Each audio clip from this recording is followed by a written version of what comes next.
juicy, juicy, juicy. Alright, so I can call myself juicy recently.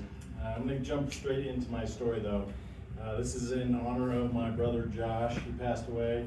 He had some mental health issues, which made it difficult for him to get along with others almost everywhere he went. So it was sometimes kind of hard, challenging hanging out with him. And one day he told me, "Hey Pete, did you realize that you and all of our brothers, that we are actually step black?" And I was like, this seems like one of those bad ideas. So I was like, "What do you mean by step black?" He said, "Well, Mom got remarried after getting divorced, and she married a black man, so we're step black." And I thought, well, that is true. I'm just never going to repeat that again. But as time went on, as I've come across people, there was one of my work neighbors, he had mentioned that he has a dog like my dog. I have a healer. I love that dog. But he had some healers before, and he said, "I've had two dogs." He said, "One of them was named Whitey, and the other one was named," and he just went ahead and said it, N-word. And I was like, "Damn, brother, you can't tell me that because I'm step black." So that was my way of sort of fighting against people saying that word, and I've said it every time. But the other day I had an interesting experience. I was driving my car and I got pulled over by a police officer.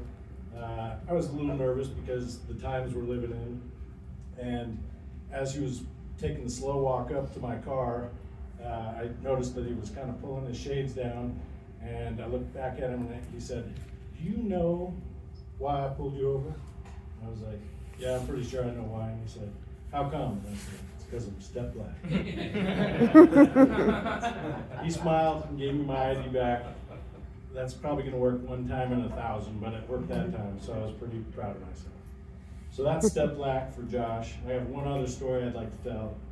I was a doctor beforehand and worked in emergency rooms, and there was a time when I saw this elderly lady come in with her son. She had dementia, was non-communicative, and the son said that there had been like a change in her behavior. She was a little bit more listless. And he said he thought it had something to do with the fact that they'd taken her off some stool softeners. So the rectal exam was on the agenda, and we got some blood work and got her ready for the rectal exam, and I could see something was not right down there. I had double gloved in anticipation. I went down, and it was a piece of very firm poop that was hanging out of her butthole. And so I thought, that's what I have to get out. So I took my finger, gloved, lube, put it in that piece of poop, and it was rock solid. And I got it in there, and I wiggled it back and forth, back and forth, back and forth. And as I was doing that, I was thinking, this seems to be kind of working. So I slowly turned that piece of poop, and at some point it unlodged this dam the nastiest smelling poop that I've ever experienced. I got my hand out of the way, looked at my hand, I had about a pound of poop on my hand. And I thought, just don't sniff it, just don't sniff it. Ah, sniffed it. Ah. Almost threw up again.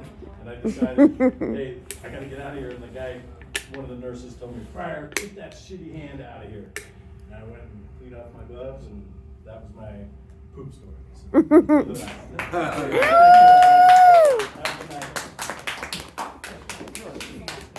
All right, that's probably why they call them juicy.